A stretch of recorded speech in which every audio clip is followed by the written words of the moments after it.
Hey guys, welcome to लॉसिफाइड।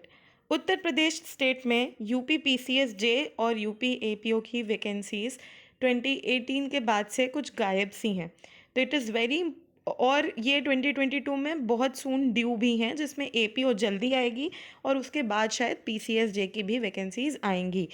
तो इन दोनों exams को बीट करने के लिए हमें एक एज चाहिए जीके पे। क्यों? क्योंकि जीके इन दोनों ही एग्ज़ाम्स का एक बहुत मेजर पोर्शन है। So how to do that? How to break the syllabus of GK? Let's dive into the video.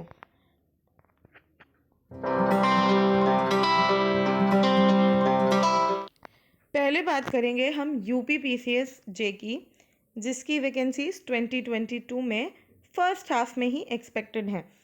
तो ये सिलेबस जो है, फर्स्ट ऑफ ऑल ये 150 मार्क्स की जीके आती है इस पेपर में। तो बहुत ही इम्पॉर्टेंट पोर्शन कवर करता है जीके हमारे यूपी पीसीएस जी के प्रिलिमिनरी एग्जामिनेशन का। इसमें अगर आपने एज नहीं ली तो फिर सिलेक्शन होना थोड़ा मुश्किल पड़ जाता है, बिकॉज लॉ हम थ्रू आउट पढ़ते हैं, हर स्टेट के लिए पढ़ते हैं, हर स्टेट में पूछा जाता है, तो लॉ की प्रैक्टिस फिर भी होती है। बट जीके थोड़ा वीक हो जाता है, और अगर जीके वीक है तो यूपी पीसीएस जे या यूपी एपीओ बीट करना बहुत मुश्किल। तो ये जो सिलेबस है यूपी पीसीएस जे का, ये बहुत ही कॉमन जीके के सिलेबस जैसा ही है। करंट अफेयर्स हैं इसमें, हिस्ट्री है, ज्योग्राफी है इंडिया की, इकोनॉमिक एंड सोशल डेवलपमेंट है, आईटी है, स्पेस है, साइंस है, टेक्नोलॉजी है, स्पोर्ट्स है, cinema, literature, important events, important dates, constitutional and administrative law, judicial system, citizenship and fundamental rights and duties. तो ये जीके का सिलेबस बहुत ही क्लासिक सिलेबस है। लेकिन इस सिलेबस को बताकर ही हम यहाँ पे ही छोड़ देंगे क्या इस वीडियो को? नहीं, we are here to help you more. तो आगे देखते हैं कि इस सिलेबस को ब्रेक कैसे करना है। इस सिलेबस के एनालिसिस पर हमको किस सब्जेक्ट को कितना वेटेज देना है और कहाँ से कैसे सब कुछ पढ़ना है। तो इससे पहले कि मैं आपको बताऊं कि प्रिलिमिनरी एग्जामिनेशन में क्या वेटेज है, I would request you to please subscribe our channel. हमारी काफ़ी व्यूज़ ऐसे हैं जो सब्सक्राइब नहीं करते, and I want you to subscribe so that you get updated about everything that we post, because we are the first to give updates, and it is very important for you to stay updated on all the strategies, all the syllabus, upcoming notifications and everything. Please do check links in the description box also for our further videos. Moving ahead, अब सीधे preliminary examination पे weightage की बात करते हैं। तो history 3 तरीके की है, एंशंट, मेडिवल, मॉडर्न। ये हम सबको पता है कि हिस्ट्री 3 पार्ट्स में डिवाइडेड है। इस पेपर में हमारा सिर्फ इंडियन हिस्ट्री आती है, वर्ल्ड हिस्ट्री नहीं आती है लाइक एन एग्जीक्यूटिव। तो इसमें 3 पोर्शंस हैं, एंशंट है, मेडिवल है, मॉडर्न है। एंशंट में जैनिज्म, बुद्धिज्म, हरप्पन सिविलाइजेशन, वैदिक कल्चर, अर्ली वैदिक पीरियड, लेटर वैदिक पीरियड, ये सब इंपॉर्टेंट पोर्शंस हैं हमारे जो हमें पढ़ने हैं। मेडिवल में हमें काफ़ी आर्ट और कल्चर से मिल जाएगा रेफरेंस, हमें फॉरेन ट्रैवलर्स के बारे में काफ़ी कुछ पढ़ने मिलेगा। और मॉडर्न हिस्ट्री बहुत इंपॉर्टेंट पेपर का पार्ट है, because it consist of 12 to 15 marks, ancient 6 to 7 marks, medieval 6 to 7 marks. तो इस तरीके से हम देखते हैं कि हिस्ट्री ऑफ इंडिया बहुत ही वास्ट पोर्शन है हमारे पेपर का, तो इसे हमें बहुत अच्छे से पढ़ना होगा। इसका अगर आपको डिटेल्ड सिलेबस चाहिए तो please drop a comment in the comment section. इसका या किसी भी और पार्ट का जीके के आपको डिटेल्ड सिलेबस चाहिए तो please drop a comment, we'll make a video for it. किसी भी स्टेट की स्ट्रैटेजी चाहिए हो या उसका एनालिसिस चाहिए हो, please drop a comment so that we know कि what kind of content is liked by our viewers. Help us in that regard. So moving ahead, geography, ये भी इंडियन ज्योग्राफी है। इसमें physical features of India, northern plains, Himalaya, river system, soil, minerals, mines और human geography, ये बहुत ही important part है पूरे geography का, और ये भी 15 से 20 मार्क्स की है। तो geography again is a very important part of our preliminary examination. फिर आता है जनरल साइंस, इसमें फिजिक्स, केमिस्ट्री, बायोलॉजी है। बायोलॉजी ज़्यादा इंपॉर्टेंट है और ये कंस्टिट्यूट करती है 4 से 5 marks.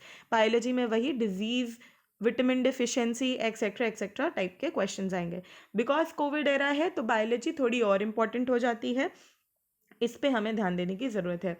Then comes economics. Economics में क्या क्या, फाइनेंशियल इंस्टीट्यूशंस, उनके हेड्स, हमारा बजट, हमारा जीडीपी, उसके अलावा जो करंट इकोनॉमिक पॉलिसीज़ चल रही हैं उनका एनालिसिस, ये सब थोड़ा इम्पॉर्टेंट हो जाता है। 5 ईयर प्लान्स इम्पॉर्टेंट हो जाते हैं, नीति आयोग इम्पॉर्टेंट हो जाता है।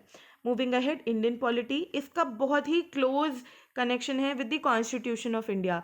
तो this is a very important portion of the paper constituting 15 marks, because constitution में हम पढ़ते ही हैं स्टैट्यूटरी कॉन्स्टिट्यूशनल बॉडीज़ को, हेड को, पार्लियामेंट को, स्टेट लेजिस्लेचर को, जुडिशरी को. So we'll repeat that in polity and secure good marks about the section which is of polity. Moving ahead, environment. Environment again is a very important part and it is intermittently connected to the current affairs. So presently कौन सी environmental schemes चल रही हैं, pollution में क्या हाल है किस city का, कौन से मतलब कौन से मोटोज दिए गए हैं वेरियस डेज को, वर्ल्ड इन्वायरमेंट डे को, वाटर डे को, एयर डे को, ये सब क्या क्या मोटोज हैं ये पढ़ने होंगे. Thereafter UP special 10 marks constitute करता है which is again very important. 2011 का सेंसस 5 to 10 मार्क्स कॉन्स्टिट्यूट करता है, तो जब तक अगली सेंसस नहीं आती 2011 की सेंसस को पढ़ते रहना है. Then again this is 20, sorry for the typographical error.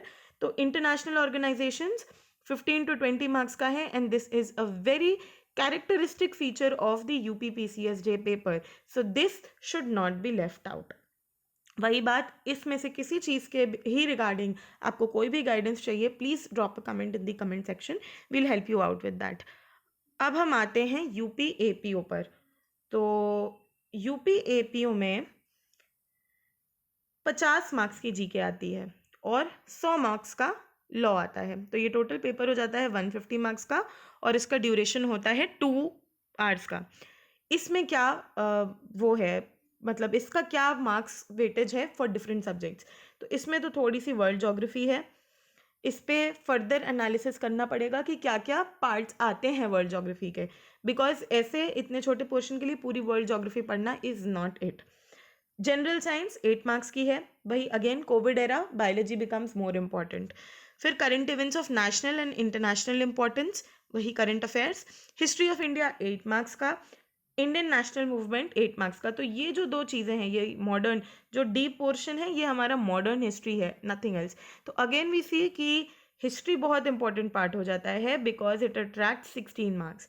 Moving ahead, Indian polity and economy, ये 8 मार्क्स का आता है. जो सेम चीज़ें इकोनॉमी में मैंने हाईलाइट की थी इन दी पीसीएसजे पार्ट, वो सेम चीज़ें यहाँ भी रेलिवेंट है और वही चीज़ें regarding polity are also relevant. फिर population that is human geography और वर्ल्ड ज्योग्राफी से भी again 8 marks.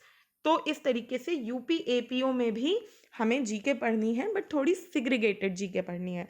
So wishing you all the best. और ये बहुत ही साउंड एडवाइस है कि start reading GK from today itself. In fact GK पढ़ी नहीं जाती, जीके डेवलप की जाती है.